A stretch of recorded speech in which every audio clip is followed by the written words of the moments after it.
Good evening and welcome to Icu Tv Made News. We take a look at top stories making headlines. President Hichilema accepts resignation of Justice Emelia Phiri Sunkutu. Local government minister praises Kulima Tower bus drivers for offering free transport to celebrate President Hichilema's birthday. 34-year-old man sentenced to 15 years for aggravated robbery in Luanshya. In international news, Kenyan author prosecuted for writing a book about president's daughter. In sports news, local Chipolopolo squad sets base in Bloemfontein for 2025 COSAFA Cup.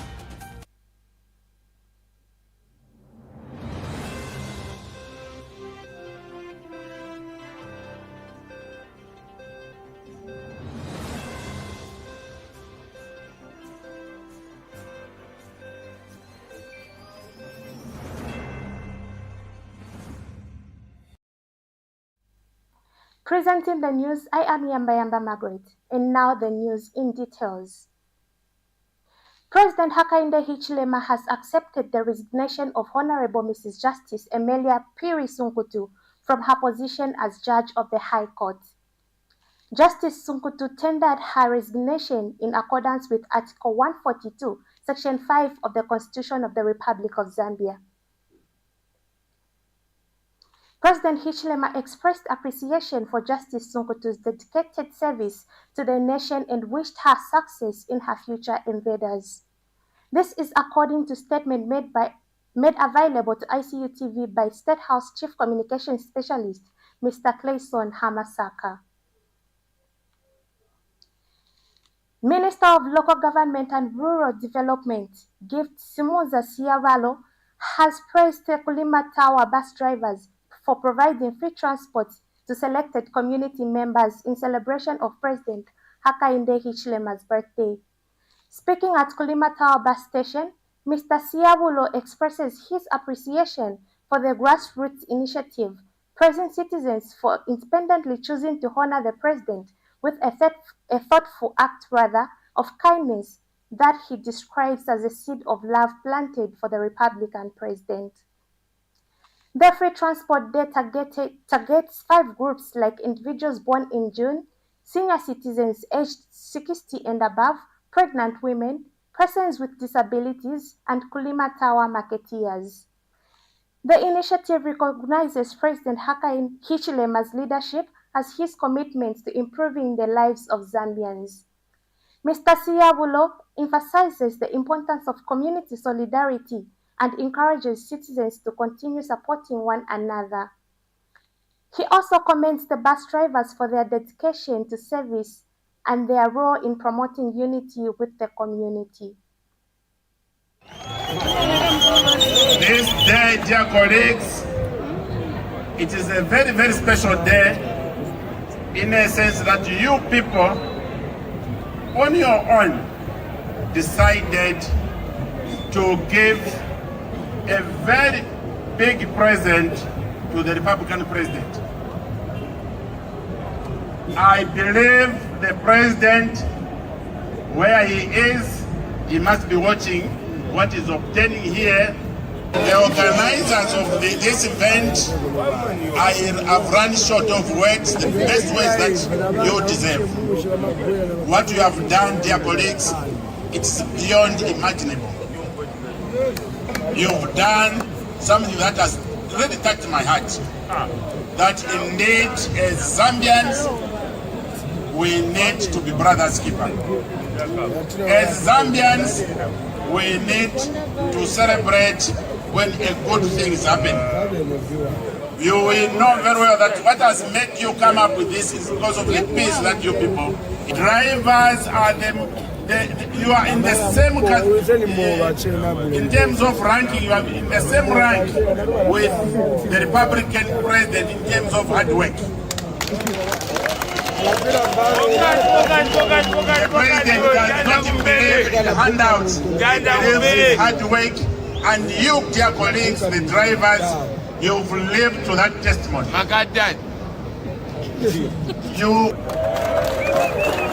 We know you have challenges. We know you have challenges. But where there is unity, no challenge is insurmountable. anything we can resolve if we are united. What we have done here should make sure that it opens up to other areas, including markets. It is us to make sure that Lusaka turns to be a great city the way it was some years back. It is us here in Lusaka, through your initiative that you have initiated here, to make sure that we keep Lusaka clean. We don't need anyone. This is not the time. This should be a time. A 34-year-old man of Luanshya has been sentenced to 15 years imprisonment with hard labor for aggravated robbery involving a chicken, 4 kwacha in cash, a mattress, and other valuables valued at 300 kwacha. Richard Mwape was convicted of attacking 45-year-old Christabel Montanga at her home on August 23, 2023, while armed with an axe and an iron bar. The court held that Mwape demanded property from the victim, including a live chicken, and was apprehended shortly after the attack. He claimed in his defense that he was fleeing from unknown pursuers and had been struck by an unidentified person before being arrested. However, the victim positively identified him in court and was found in possession of the stolen items. Ndola High Court Judge Lamek Mwale ruled that the state had proved its case beyond reasonable doubt, noting that the law prescribes a minimum sentence of 15 years for aggravated robbery involving a weapon. Mwape, despite expressing remorse through his legal counsel, received the mandatory sentence. We now take our first set of commercials. Stay tuned for more news.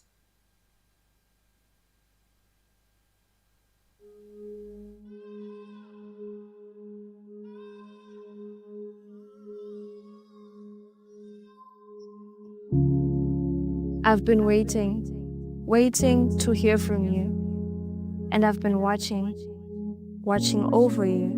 When you woke up this morning, I was ready to hear from you, but you woke up and chose to devote your time to the multitudes that couldn't be less bothered by your misery.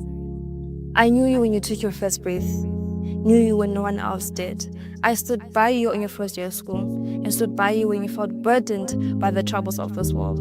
I knew you, my child, and I was there for you through it all. I've been watching over you, and I've been listening as you speak. When you wake up each morning, I wait and listen, hoping you would let me in on the plans you have set for the day. Why won't you just let me in and have me be a part of your life? Because, my child, I've been watching, hoping that you will invite me in and let me be there with you every step of the way, trusting that I know what's best for you and would never lead you astray. I've been listening to every little wish you make, and I've been waiting on you though, waiting for you to finally finish those public charades you pull in my name so that we can finally have a heart-to-heart, you and I, waiting for you to welcome me into that very heart you've already deemed irredeemable so that I may renew it, waiting for you to finally listen to all the things I say to you on a daily basis, the pleas, the warning, the advice. My child, I am still waiting. Holding on to the fear of losing you, I wait and wait and wait, hoping that you'll be ready though before it is too late. Because, my child, I've been listening to you make wishes about how you want to be rich by 24, married by 26, and crowned best of the best by 30, wondering how exactly you think you've got it down all on your own.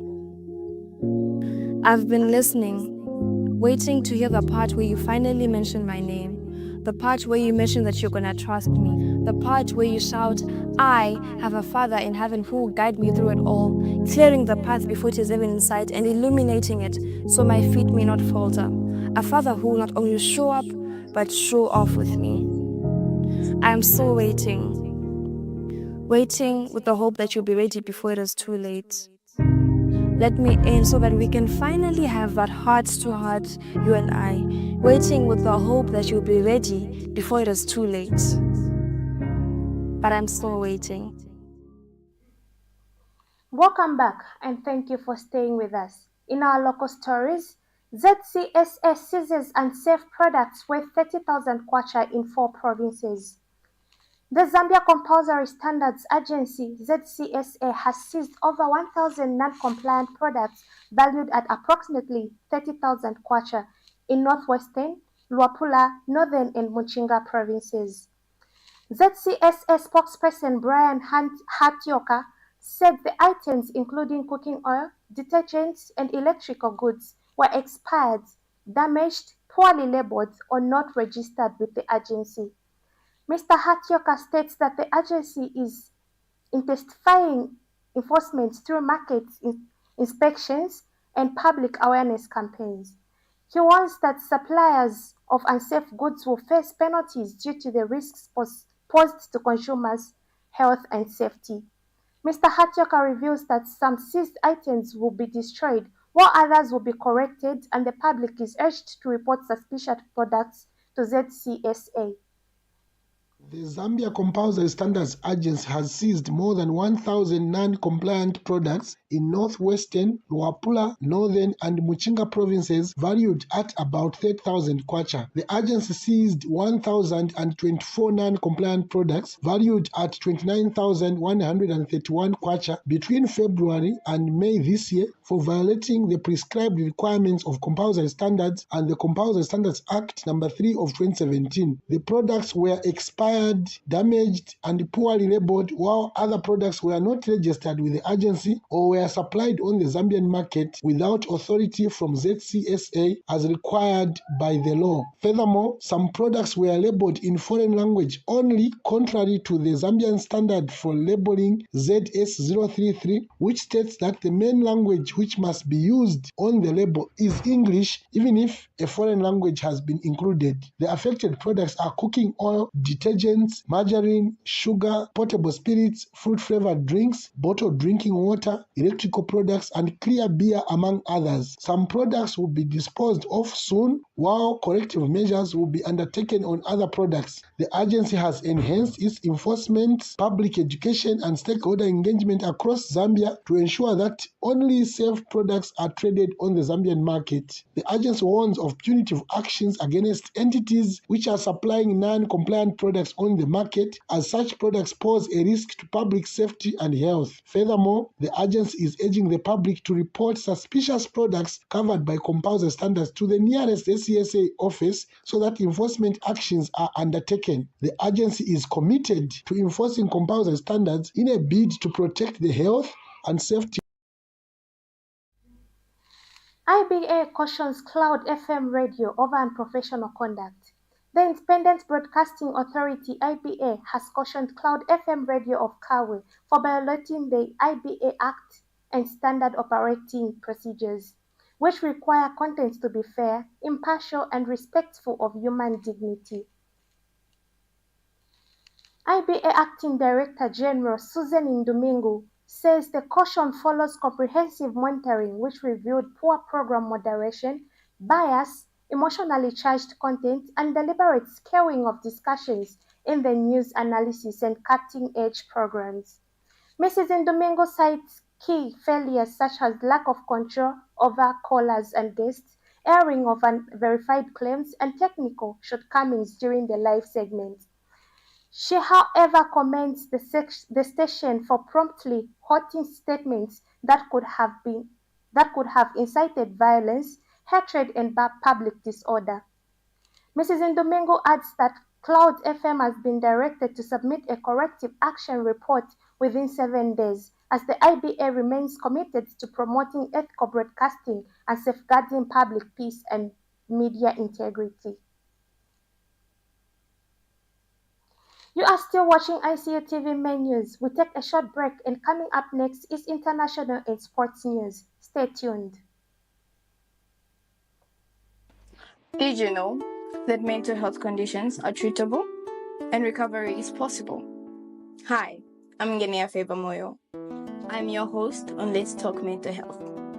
I invite you all to this show where you freely express yourself, and together we find a solution. For more details, you can contact 0777 93 73 92, and we'll be there to help you find solutions to whatever you're going through.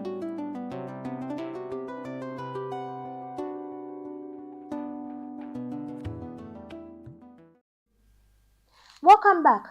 In international news, Kenyan free speech advocates and lawyers have condemned the prosecution of the author of an unauthorized biography of Kenyan President William Ruto's daughter.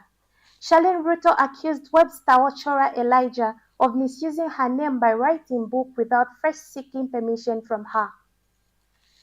On Tuesday, the author was arrested and charged with impersonation over the book titled Beyond the Name Charlene Ruto and the Youth Uprising. He pleaded not guilty and was released on bail. Ms. Ruto told journalists that she had reported the matter to the police and was following legal procedures. She is listed as the complainant on the charge sheet.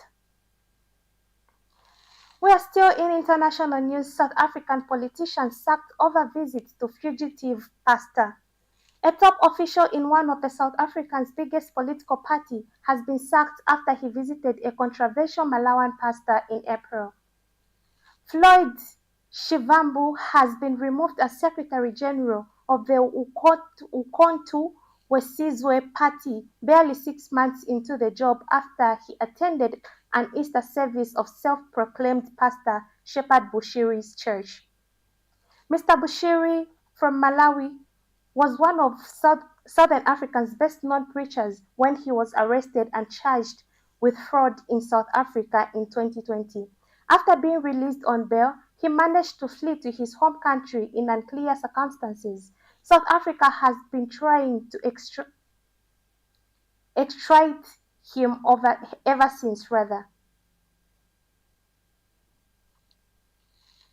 To continue with the news, in sports news, the local assemblage of the Chipolopolo has settled in at the Premier Splendid Inn in Bloemfontein, South Africa, ahead of the 2025 Hollywood-Bets COSAFA Cup, which kicks off today. The team arrived in the host city at 13:45 aboard an SA Fair airline flight and proceeded directly to their hotel. Drawn in Group D, Zambia will face Comoros and Botswana as they pursue a record exceeding 80th COSAFA Cup title. Their campaign begins on Friday, June 60th, with a group stage clash against Comoros, followed by a match against Botswana on June 11th. Only the top team from each group will advance to the knockout stage of the tournament, set to conclude on June 15th.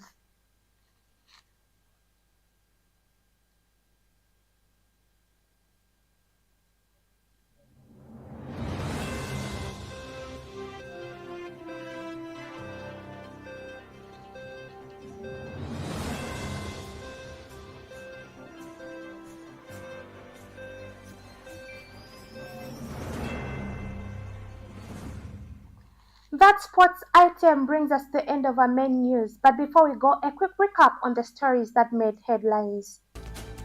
President Hichilema accepts resignation of Justice Emelia Phiri Sunkutu.